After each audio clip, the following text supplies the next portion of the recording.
모세가 드디어 가요. 예. 모세가 이제 떠나니까 저도 참 기분이 좋습니다. 예. 모세가 하나님이 주신 그 지팡이 40년 동안 이미 자기가 잡고 있었지만 이제 모세의 지팡이가 아닌 하나님의 지팡이를 붙잡고 소명의 길을 출발합니다. 19절과 20절 같이 읽겠습니다. 여호와께서 미디안에서 모세에게 이르시되 애굽으로 돌아가라. 내 목숨을 노리던 자가 다 죽었느니라. 모세가 그의 아내와 아들들을 나귀에 태우고 애굽으로 돌아가는데 모세가 하나님의 지팡이를 손에 잡았더라. 가요 이제. 하나님 마음이 얼마나 이제 뿌듯하셨을까요? 이제 내 백성을 구해서 하나님의 백성으로 세우고 히브리 민족이 아니라 이제 이스라엘 하나님의 백성들이 되어 하나님의 나라를 시작할 그 영광스러운 첫걸음을 모세가 시작하고 고래 힘줄보다 더 질긴 모세의 마음이 하나님의 설득으로 움직여서 소명의 길로 이제 갑니다. 근데 이 도중에 또 이해할 수 없는 일이 벌어졌어요. 갑자기 하나님이 모세를 죽이려고 하시는 거예요. 24절입니다. 같이 읽겠습니다. 모세가 길을 가다가 숙소에 있을 때에 여호와께서 그를 만나사 그를 죽이려 하신지라.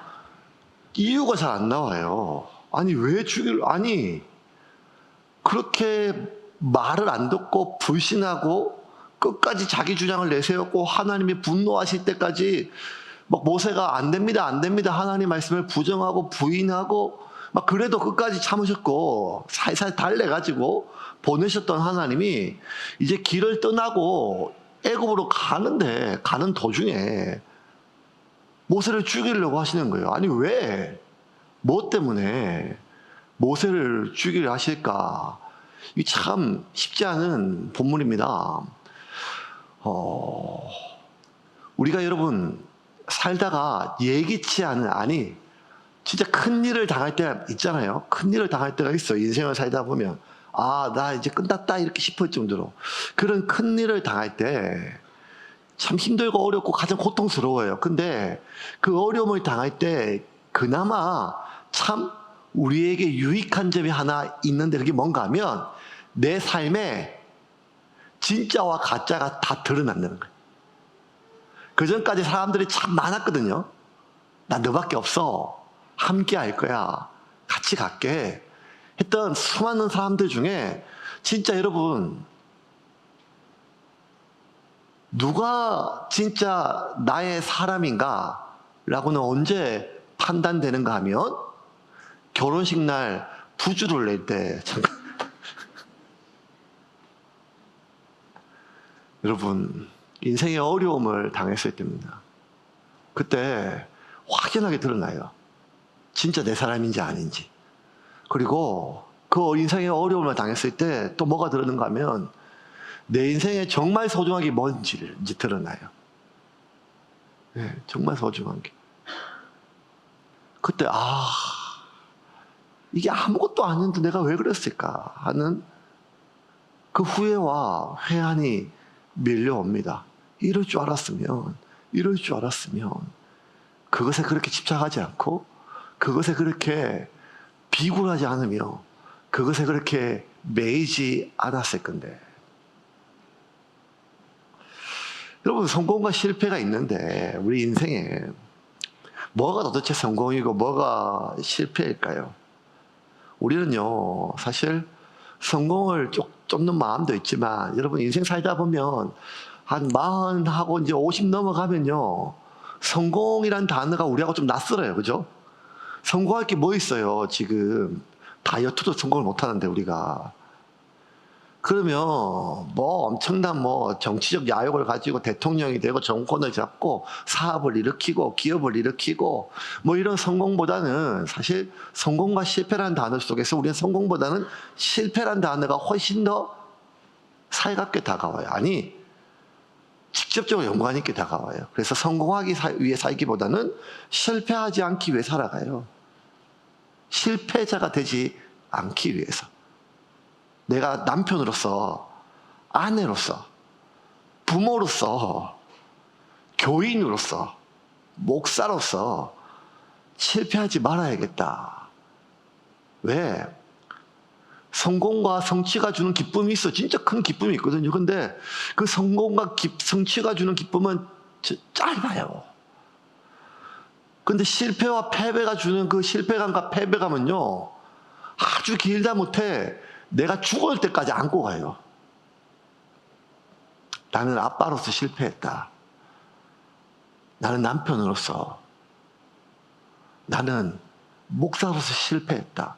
이런 실패감은요, 어쩌면 우리가 마지막 순간까지 내가 두려워하고 내가 피하고 싶은 그 이미지를 벗어나기 위해서 우리가 애쓰거든요. 그런 의미에 있어서 여러분, 모세는 실패자였어요. 모세가 뭐에 실패했는가 하면 관계에서 실패했어요. 모세는 어떤 관계를 소중히 여겼는가 하면 자기 동포와의 관계였어요. 이집트 왕자예요. 눈 싹 닫고 황궁에서 죽을 때까지 왕의 종친으로 살면 영광스러워요. 모든 걸 다 누려요. 그런데 자신이 현재 누리는 모든 지위와 삶의 수준들을 송두리째 잃어버릴 수 있는 그 리스크, 위험 수단을 안고서도 모세는 내가 이집트 왕의 종친이 아니라 저 천대받고 멸시받는 저 사람 취급 못 받는 히브리 종놈들과 나는 동포다. 그들이 내 형제다. 그래서 어떻게든지 내 형제들을, 내 가족들을, 내 동포들을 살리기 위해서 그가 애썼고, 그는 이집트 왕의 종친보다 히브리 종놈과의 형제라고 하는 그 관계에 자신의 전부를 어쩌면 걸었어요. 근데 실패했잖아요. 오히려 자기를 살인자의 누명을 씌워서 내쫓게 되는 결정적인 계기가 되었어요. 우리가 그냥 나를 잘 모르고 다소 별로 신경 쓰지 않는 사람들이 내 말을 하고 다니면 그것도 불쾌하지만 지들이 나 뭘 알겠냐 싶은데, 정말 나를 제일 잘 알고, 그리고 내가 정말 소중히 여기는 사람이 나에 대해서 내 존재를, 내가 지금까지 살아왔던 삶을 부정하는 그런 이야기를 들었을 때 그건 못 살아요. 대표적인 경우는 어떤가 하면 자식이 하는 말이에요. 자식이 하는 말. 그 말은요, 내가 지금까지 이 모든 것을 참고 견뎠던 이유가 이 녀석인데, 내가 이 자식한테, 이 자식이 좀 나쁜 말처럼 보이네요. 이 형제한테 결국 이런 인간이었구나 하면요, 그건 참 얼마나 힘들고 어렵겠어요. 얼마나 힘들고 어렵겠어요. 살면서 제일 힘든 거는 사람을 잃을 때, 사람을 잃을 때 말도 못하게 속상합니다. 설교 시간에 자꾸 이렇게 가요 얘기해서 죄송한데, 이상하게 어떨 때는요, 찬송가보다 이 뽕짝 이런 게 더 가사가 귀에 때려 박힐 때가 있어요. 젊은 친구들이 하는 막 랩은 잘 무슨 말인지 모르겠는데, 어떨 때는요, 그냥 가사가 그냥 그 뽕짝인데 귀에 팍팍 박혀요. 뽕짝도 아니죠. 조용필 씨 국민 가수 이렇게 하면 되는데, 예. 지금 젊은 친구들한테는 방탄 이런 친구가 국민 가수일지 모르겠지만, 우리 여러 어르신들은 조용필 참 좋아하시잖아요. 그게 노래 중에 그 장르가 참 다양한데, 그 바람의 노래라는 데가 있어요. 바람의 노래. 그거 제거거든요. 살면서 주일날 이러면 안 되는데, 이렇게 살면서 듣게 될까, 언젠가는 바람의 노래를 이렇게 하면서 쭉 하는 노래가 있어요. 언젠가는 꽃이 지는 이유를 알게 될까. 그러면서 그 다음 대사도 뭐가 있는가 하면, 나를 떠난 사람들과 또 만나게 될 또 다른 사람들, 스쳐가는 수많은 인연들과 이런 얘기 나오는데, 어느 날 문득 차에 타고 가는데 그 가사가 확 들리는데, 나를 떠난 사람들과 하는데 그 다음 가사가 뭔가, 나를 떠난 사람들과 또 만나게 될 또 다른 사람들이에요. 그러면 또 만나게 또 다른 사람들과 수많은 인연들에 대한 가사가 뒤에 있거든요. 그런데 가슴에 팍 박히는 가사는 뭔가 하면 나를 떠난 사람들. 그게 참 너무 아픈 말이에요. 나를 떠난 사람들.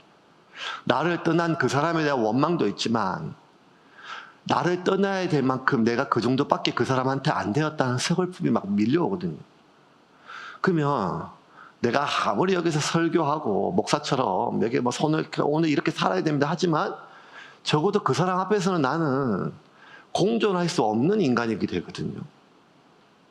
그게 참 삶을 서글프게 만들어요. 오늘 이렇게 힘차게 뭔가 자랑하면서 다닐 수 있게 못 만드는 거예요. 사람을 읽는다는 게 얼마나 어렵습니까? 모세는 관계에 실패했어요. 사람들을 잃었어요. 그래서 이후 40년을 미디안에서 살았는데 자신이 이전에 살았던 삶보다 어쩌면 더 긴 세월을 살았는데 모세는요, 그 누구한테도 안착하지 못했어요. 자기가 결혼한 자신의 배우자에게도 안착하지 못하고 심지어 자신이 낳았던 자식에게조차 안착하지 못했어요. 그래서 자식의 이름을 게로섬, 내가 타국에서 나그네로 산다는 거예요. 그 모세는요, 우리가 그런 마음이 있어요. 자라보고 놀란 가슴은 소뚜껑 놀란다고. 사람들에게 사람을 잃고 사람을 읽는 그 과정에서 나를 떠나가는 그 과정 속에서 말로 다 할 수 없는 그 상처를 받으면 이제 누군가를 사귄다는 게 누군가에게 마음을 준다는 게 얼마나 큰 용기가 필요한지 몰라요. 그래서 여러분 나이 들면요 친구가 없어요. 아는 사람은 많아져요. 나이 들면 내가 명함 돌린 사람이 얼마나 많고 내 자식 결혼식에 청첩장 돌릴 때가 얼마나 많아요. 그런데 친구가 없어요. 친구가. 왜냐하면 그나마 있던 친구도 이런저런 이유로 다 떨어져요. 왜냐하면 이제 누군가를 사귀고 마음을 열고 마음을 준다는 것이 얼마나 대단한 용기가 필요한지를 우리가 살면서 알게 되거든요. 그러니까 모세는요 40년을 더 많은 세월을 살았지만 그 세월은 어쩌면 트라우마의 삶이었고 안착하지 못했고 그 누구한테도 스며들지 못했고 뿌리 내리지 못한 삶이었어요. 왜? 그는 관계에 실패했으니까요. 어쩌면 모세는요 인생에도 실패했어요. 이집트 왕궁이었어요. 여러분 모든 것을 누렸어요. 야, 뭘 그렇게 속물처럼 돈 그래? 돈이 전부야. 하나님 우리를 먹이셔. 어제를 먹이신 하나님은 오늘도 먹이시지. 우리가 굶을까 봐 믿음으로 좀 살아. 이렇게 얘기하지만 저도 돈 좀 많았으면 좋겠어요.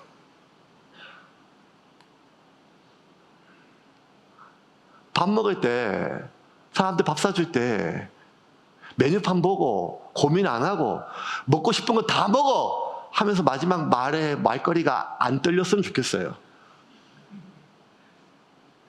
제가 얘기했잖아요. 제 고기 좋아해서 진사갈비 자주 가는데, 가다가 먹다가 나오는데, 친구 배현이랑 먹고 나오는데, 모르는 그 중고등학교 두 명이 저한테 인사를 꾹 해가지고, 오! 누군데 나한테 인사해? 그러니까. 그래서 혹시나 해가지고, 너 혹시 우리 교회 다니냐? 그러니까 우리 교회 다닌대요. 어찌나 미안하든지, 그 두세 명 더 오더라고요. 한 5명도 같이 오더라고요. 너무너무 미안해가지고, 야! 오늘 시kan 먹어. 목사님 다 사줄게. 근데 한 놈이, 우리 부모님도 오시던데 그러더라고요. 한 0.1초, 2초 고민했어요. 같이 부모님이 이것들 5명이 다 오는지 안 오는지 제가 모르겠어요. 그러니까 그때 그러면 오늘 부모님한테 사달라 그래 하고 나왔어요. 여러분 돈 걱정 없이 살고 싶잖아요. 뭘 펑펑 누리고 내가 진짜 돈벼락 맞아가지고 좋은 차, 비싼 차, 펑펑 돈 뿌리고 돈 필요하면 얘기해 막 이런 사람이 아니고 그냥. 그래서 길을 쓰고 돈 벌고 지금 여러분 이렇게 생각하거든요. 내가 젊었을 때 이 나이 때까지 이렇게 돈 벌려고 애쓸 줄은 몰랐다. 저 인간 분명히 나한테 손에 물 안 묻히고 살게 해준다 그랬는데 뭐 이런 생각하면서 사는 이유는 어쩌면 성공하고 싶은 게 성공에 대한 집착 때문이 아니라 그래도 내가 원하는 삶의 수준이 있거든요. 누리고 싶은 삶이 있어요. 그게 그렇게 욕심처럼 안 여겨져요. 욕심 아닐 수 있어요. 모세가 지금 누리는 삶이요. 여러분, 그 당시 인간이 누릴 수 없는 신적인 삶이었어요. 바로는 신이었으니까요.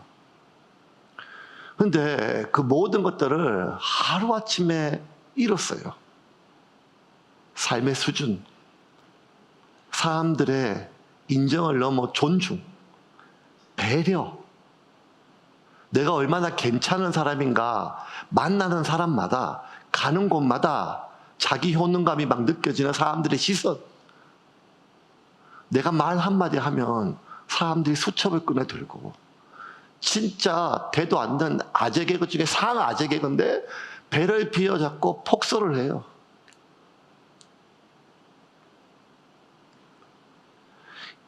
근데 그 모든 걸 다 잃었어요. 그냥 가장 애국인들이 천하게 여기는 목자가 되었어요. 그 지팡이 쥐고 양똥이나 치면서 그렇게 살아요. 그러면 여러분 인생에서 완전히 실패했고 더 실패한 건 뭔가 하면 다시 그 잃었던 지위를 찾을 수 있는 가능성이 없을 때 실패라거든요.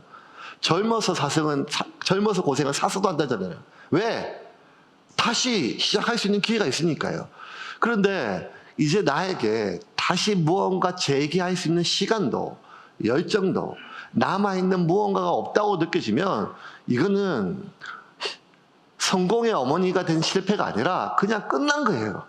그렇게 느껴진 실패할 때 나는 내 인생에서 이제 실패했어요.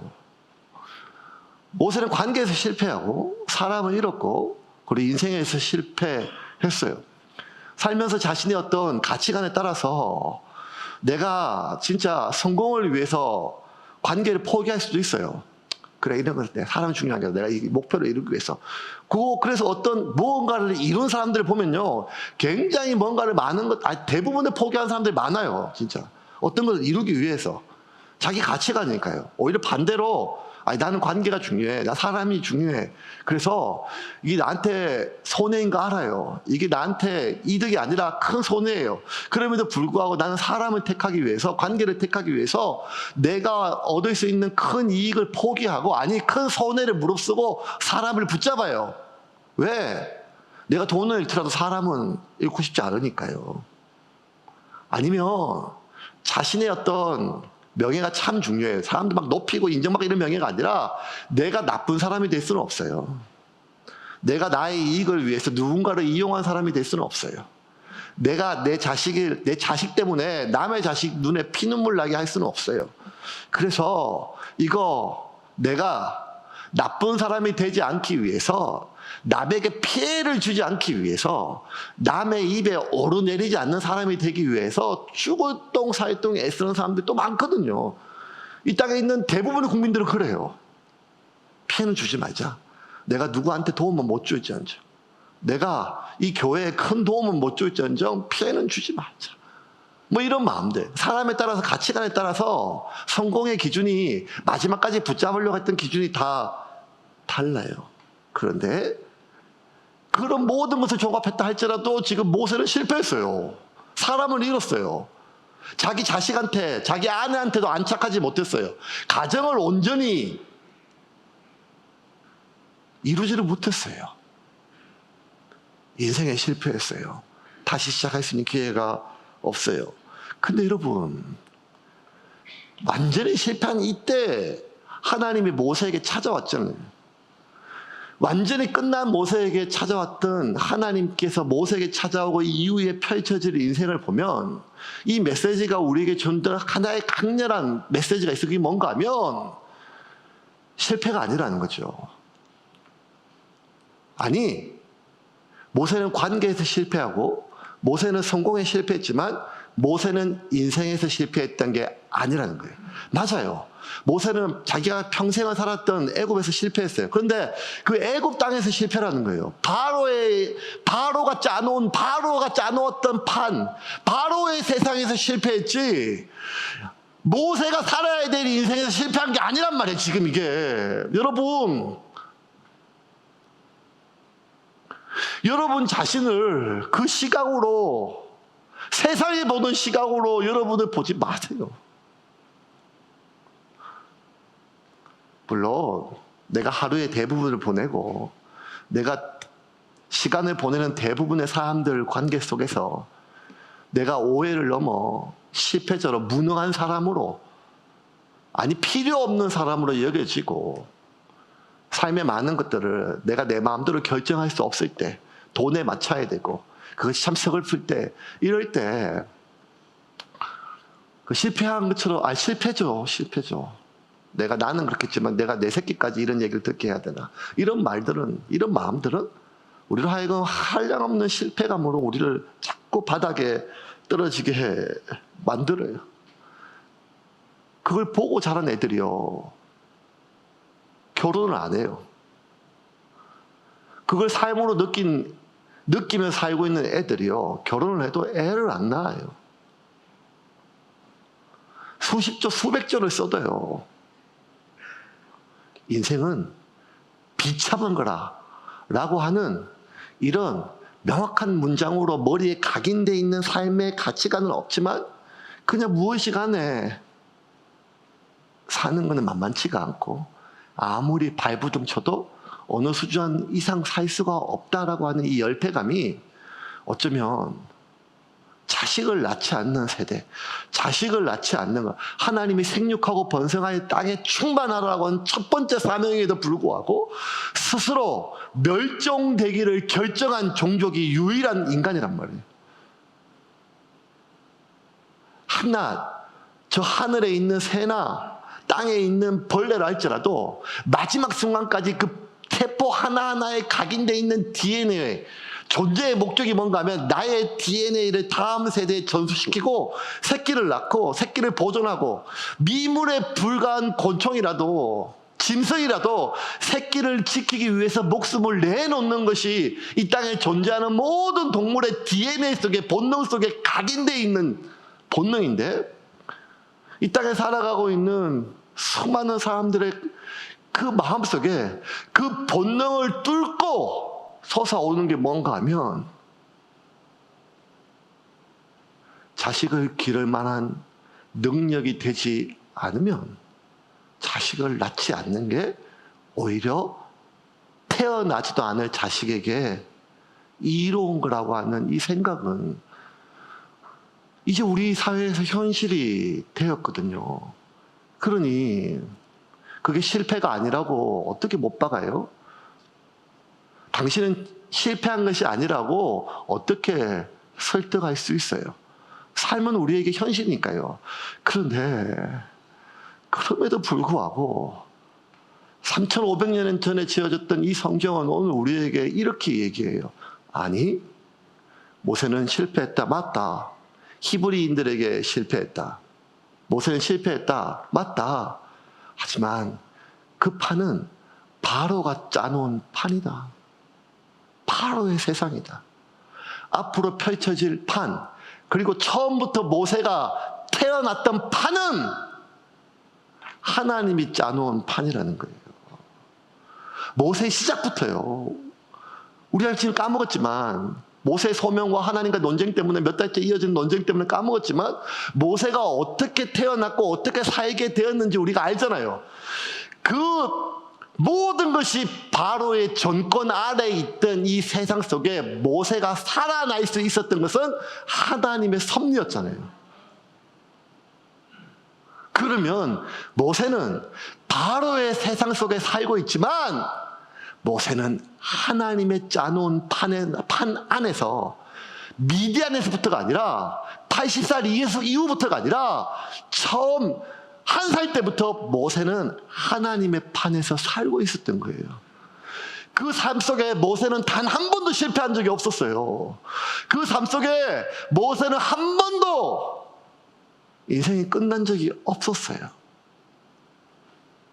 단지 모세가 살아가고 있는 시간의 대부분들, 만나는 사람들의 관계 속에서 어쩌면 그는 실패자로 인정받을 뿐이라는 거예요. 어릴 때 기억들이 많이 나지 않잖아요. 뭐 이렇게 짧게 장면들만 좀 나요. 저는 어릴 때 진짜 개구장이었거든요. 제 별명이 빼뚜콩이었어요. 빼뚜콩. 근데 크면서부터 자꾸 아랍 사람으로 바뀌더라고요. 어릴 때 분명히 동남아였는데, 예, 분명한 건 어릴 때나 지금이나 한국인으로 보는 사람보다는 그렇게 좀 약간 혼혈로 보는 사람들이 많나요. 근데 어릴 때 진짜 말도 못하게 개구장을 놀았는데 그 중에 하나가 자꾸 잊혀지지 않고 떠오르는 기억이 뭔가 하면 동네 마당인가 아니면 학교 운동장인가 땅 따먹기 하는 노는 그 장면이. 땅 따먹기 여러분 아시잖아요. 땅 따먹기 하면 이렇게 그 흙바닥에 크게 네모를 그리고 내 녀석이 내 귀퉁이에 자기 뺨만큼 손에 이렇게 그려서 자기 땅에 시작을 해요. 그리고 이제 가위바위보에서 1, 2, 3, 4등을 해서 순서대로 이제 땅 따먹기를 해요. 한 번, 두 번, 세 번 해가지고 세 번째 자기 한 뼘 되는 땅에 들어오면 그 땅은 이제 내 땅이 되는 거예요. 기억나시죠? 아, 이래서 제가 1부 예배가 편해요. 제가 얘기하면 다 알아들어요. 2부 예배는 이런 걸 못해요. 근데 그 땅 따먹기 하다 보면 어떤 날은 잘 되지만 어떤 날은 안 될 때가 있거든요. 그러면 이제 어떤 날은요, 할 때마다 마지막 욕심이 있으니까 큰 땅 먹으려고 크게 나갔다 크게 나갔다 크게 나가면 그 마지막 그 환타 뚜껑이 내 한 뼘 되는 내 빵에 잘 안 들어오면 죽어요. 선을 넘거나 금방가. 그럼 이제 그냥 무효예요. 그러면 작은 그 땅이 있으면 그 다음에 순서할 때 지금도 이름은 안 까먹는데 저하고 동갑인 저희 동네 봉지기 이놈의 새끼가 땅 따먹기를 얼마나 잘하는지 팍팍팍 하면 분명히 대각선 제 했는데 어느 순간 몇 판 지나고 나면 제 앞에까지 다 지 땅이에요.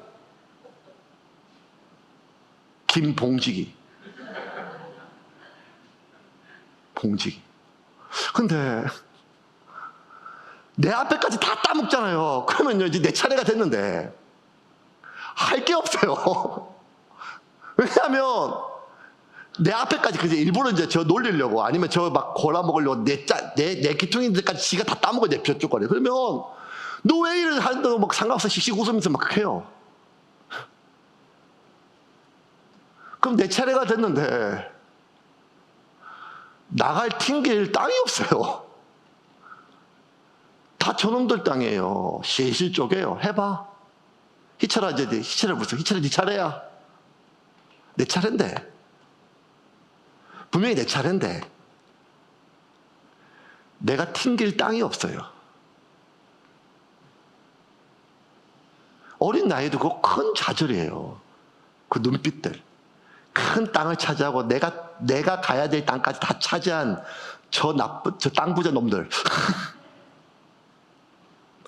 내 차례인데 야 기다려봐. 곧 차례가 와. 어릴 때 이런 얘기 크면서 많이 들었거든요. 기다려봐. 곧 차례가 와. 거짓말이에요. 차례 안 와요. 딴 놈들이 다 가져가요. 딴 놈들이 다 가져가요. 지금 하는 게 이제 다 끝물이에요. 돈도 안 돼요. 다 그만두고 딴 걸 해봐야 돼 이제. 이거는 선택이 아니라 필수 상황이에요. 근데 딴 걸 해보려고 보니까 할 게 없어요. 아니 할 게 없는 게 아니라 벌써 딴 놈들이 다 하고 있어요.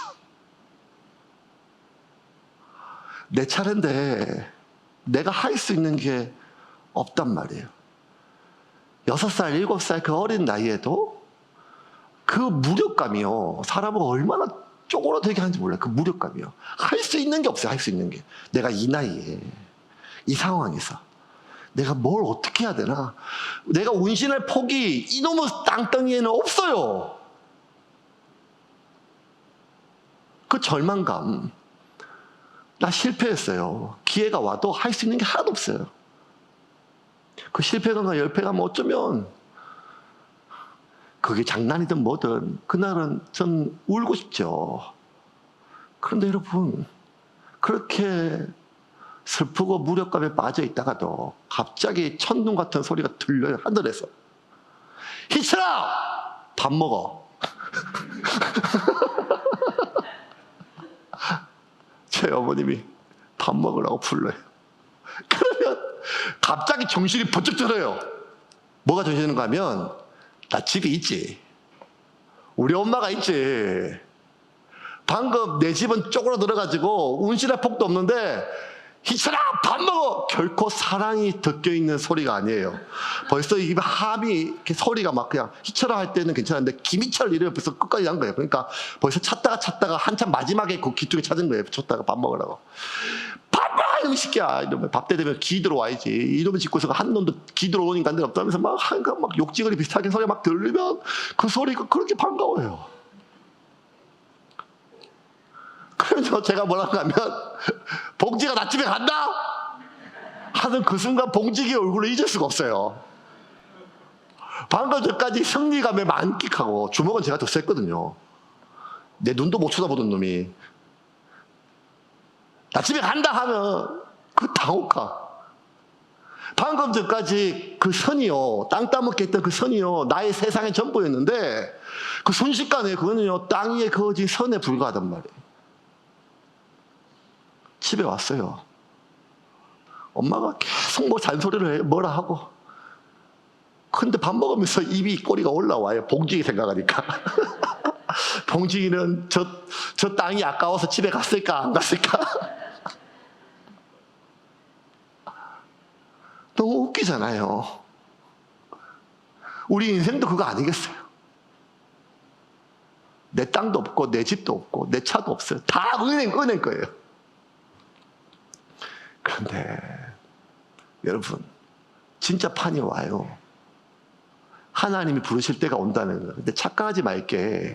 그 진짜 판이 우리가 죽어서 천국과 지옥이 진짜 판이 아니라 이미 이 세상 자체가 하나님의 판이라는 거예요. 왜냐하면 이 세상을 하나님이 만드셨잖아요. 모세가 가시떨기에서 하나님 만나고 그때부터 하나님의 세상이 열린 게 아니라 모세는 처음부터 이전부터 거의 아버지, 할아버지 때부터 이 아담 때부터 이 세상은 하나님이 짜놓은 판이에요. 사탄이 세상이 아니야, 세상은 내 거야, 다 우리 거야 라고 소리를 쳐도 여러분 하나님의 판이란 말이에요. 나는 봉지기가 짜놓은 판에 졌을 뿐이에요. 나는 바로가 짜놓은 판에 졌을 뿐이에요. 그런데 이제 모세가 진짜 판에 들어왔어요. 하나님의 짜놓은 판이에요. 이 판은 하나님의 규칙이 있죠. 그런데 우리는 자꾸만 하나님이 짜놓은 판에 살고 있으면서도 하나님의 규칙을 우습게 여겨요. 왜냐하면 내 땅이 넓거든요. 내 땅 안에서는 내가 대장이거든요. 그래서 여러분, 바로의 맏아들이 죽을 것을 처음부터 하나님은 바로에게 얘기해 주셨어요. 모세를 통해서. 근데 바로가 그거 듣지 않았어요. 왜? 지금 나는 내가 짜놓은 내 세상 속에 내 판 속에 살고 있는데 왜 시덥지 않은 것이 나와서 하는 말을 기울이겠어요? 22절부터 23절까지 같이 읽겠습니다. 너는 바로에게 이르기를 여호와의 말씀에 이스라엘은 내 아들 내 장자라. 내가 내게 이르기를 내 아들을 보내주어 나를 섬기게 하라 하여도 내가 보내주기를 거절하니 내가 내 아들 내 장자를 죽이리라 하셨다 하라 하시니라. 아니, 처음부터 얘기했어요. 근데 이 말 애굽에 감당 못할 엄청난 재앙들이 막 그냥 날강의 피로 변하고 온갖 곤충들과 짐승들과 짐승 다 죽고 막 이런 걸 막 엄청난 천지가 개벽할 일이 벌어져도 처음에 하나님이 줬던 그 말을 기억하지 못했어요. 내 장자 죽인다. 설마. 우리는요, 하나님이 짜놓은 판, 하나님이 창조하신 세상 속에 살면서도 하나님의 규칙을 귀담아 듣지 않아요. 여러분, 하나님의 규칙은요, 우리가 이해할 수 있거나 납득해서 그럴 문제가 아니에요. 아니 왜 죄도 없는 내 새끼를 죽여? 이게 무슨 경우야? 이렇게 항변하는 게 아무런 의미가 없어요. 근데 하나님 짜놓은 하나님의 규칙이에요. 모세가 길 가다가 하나님이 자기를 죽이려고 해요. 원어를 보면요, 하나님이 모세를 죽이려고 끝까지 추적했어요. 죽이려고 그냥 저놈을 죽여버리겠다. 근데 죽이려고 했던 이유가 뭔가 하면 자기 두 아들 할례를 안 해서 그래. 할례.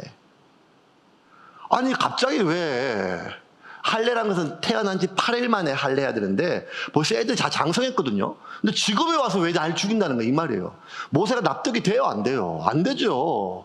모세 옆에 있는 드보라도 마찬가지예요. 그런데 여러분 이 사건이 왜 중요한가 하면, 할례가 왜 중요한가 하면, 처음부터 하나님이 모세의 조상 아브라함과 언약을 맺을 때 할례를 분명히 얘기하셨어요. 창세기 17장 9절부터 14절. 우리가 3년 전에 봤던 말씀이에요. 2년 전에 봤던 말씀인데 같이 읽을게요. 같이. 하나님이 또 아브라함에게 이르시되 그런즉 너는 내 언약을 지키고 내 후손도 대대로 지키라. 너희 중 남자는 다 할례를 받으라. 이것이 나와 너희와 너희 후손 사이에 지킬 내 언약이니라. 너희는 포피를 베어라. 이것이 나와 너희 사이의 언약의 표징이니라. 너희의 대대로 모든 남자는 집에서 난 자나 또는 너희 자손이 아니라 이방 사람에게서 돈으로 산 자를 막론하고 난 지 8일 만에 할례를 받을 것이라. 너희 집에서 난 자든지 너희 돈으로 산 자든지 할례를 받아야 하리니 이에 내 언약이 너희 사이에서 영원한 언약이 되었니와 할례를 받지 아니한 남자 곧 그 포피를 베지 아니한 자는 백성 중에서 끊어지리니 그가 내 언약을 배반하였음이니라. 할례를 받지 않은 자, 곧 그 포피를 베지 않은 자는 백성 중에서 끊어지리니 그것은 뭐 하나님 뭘로 여기는가 하면 내 언약을 배반했다는 거예요. 날 배신한 걸로 여긴다는 거예요. 이게 하나님이 정하신 규칙이에요. 모세가 이거 알아요. 히브리 민족은 할례를 해요. 애굽 땅에서도. 근데 이제 그가 쫓겨났잖아요. 히브리인과 연을 끊었어요. 그들이 자기 동족 때문에 거절했어요. 너는 히브리 애굽 사람이다. 그래서 왔어요. 미디안에 와가지고 이제는 소명자도 아니고 생존자예요. 포기자예요. 실패자예요. 그냥 누가 결혼하라 그래서 이 땅에 빌어먹으려면 그 추장 말을 들어야 되니까 족장의 딸과 결혼을 했어요. 애를 낳았어요. 그러니까 그래도 모세가 자기 히브리니까 할례를 하려고 했겠어요? 안 했겠어요? 했겠죠. 그런데 여러분, 모세 아내가 말을 들을 수가 없어요. 십보라고. 왜냐하면 할례 받으면 그 어린 것에, 이제 8일밖에 안 되는 그 어린애에 뭐가 온전치도 않는 그 부싯돌 깨가지고 할례를 하면 애가 죽거든요. 그걸 허락할 리가 있겠어요? 그러니까 마누라가 막았죠. 뭔 짓이냐. 내 새끼 칼 못 된다. 그 돌 못 된다. 가만 놔두라. 근데 이 집이 지금 처갓댁에 살거든요. 처갓집에. 그래서 의형부형 넘어갔어요. 하나님이 그냥 살고 있는 나한테 와가지고 갑자기 또 가래요. 소명제를 불러요. 안 간다고 목숨을 버팅기다 가요. 가는데 왜 가는 도중에 수십 년 전에 그것도 한창 지난 내 두 아들 할례 안 받은 것 같고 왜 날 죽이려고 하는지 모세가 납득이 돼요? 안 돼요? 안 되죠. 이해할 수도 없죠. 근데 여러분, 중요한 건 그게 아니라 모세가 납득을 하든 말든 그게 중요한 게 아니고 하나님이 모세를 죽이려고 했다는 거예요. 진짜 죽였어요. 십보라가 할례를 안 했으면 두 아들한테, 우리가 하나님의 공의, 아니 하나님의 사랑, 하나님의 오래 참으심 뭐 이런 것 때문에 하나님과 논쟁하고 내가 이해하고 내가 납득하고 내가 동의하고 심지어 내가 허락해야 뭐가 되는 줄을 착각하고 있어요. 우리가 다들 아니라는 거예요. 하나님은 창조주 하나님이에요. 내가 납득하든 내가 허락하든 내가 이해하든 그거 상관없어요. 그냥 하나님이 정하신 규칙에 어긋나면 지옥이에요. 영접하는 자 곧 그 이름을 믿는 자에게 하나님의 자녀가 되는 권세를 주셨으니 예수 그리스도 외에는 구원받을 수 있는 길이 없어요. 아담의 죄가 왜 우리의 죄가 되느냐, 이런 항변, 여러분 모세가 지금까지 끝까지 하나님과 논쟁한 것처럼 보이지만 여러분, 하나님은 모세의 허락이 있어야 움직이시는 분이 아니란 말이에요. 그런데 우리는 자꾸만 순종 불순종의 고난이 나한테 있는 걸로 착각해요. 그게 아니란 말이에요. 그게 아니란 말이에요. 우리가 살 수 있는 유일한 길은 뭔가 하면 그걸 이해하고 그걸 납득하고 그것을 받아들이고 심지어 동의해서 살 수 있는 게 아니라 지금 이 상황에서 뭐가 하나님의 뜻인지 하나님이 정하신 법인지를 빨리 파악해서 그 하나님의 뜻에 나를 맞춰야 살 수가 있다는 거예요. 그래서 십보라가 지금 뭐 하는 거냐면 바로 지금 급하게 하나님이 모세를 죽이려고 하는 이유를 찾고 그 이유를 실행해요. 25절과 26절 같이 읽겠습니다. 시보로가 돌칼을 가져다가 그의 아들의 포피를 베어 그의 발에 갖다 대며 이르되 당신은 참으로 내게 피난편이로다 하니 여호와께서 그를 놓아주시니라. 그때에 시보라가 피난편이라 함은 할 일 때문이었더라. 여러분, 우리가 오해하면 안 돼요. 하나님은 우리의 허락이 필요한 분이 아니에요. 순종과 불순종의 권한이 나한테 없어요. 결국 하나님의 뜻대로 돼요. 하나님의 섭리 가운데 된단 말이에요. 이게 살면서 뼈저리게 무섭게 느껴져요.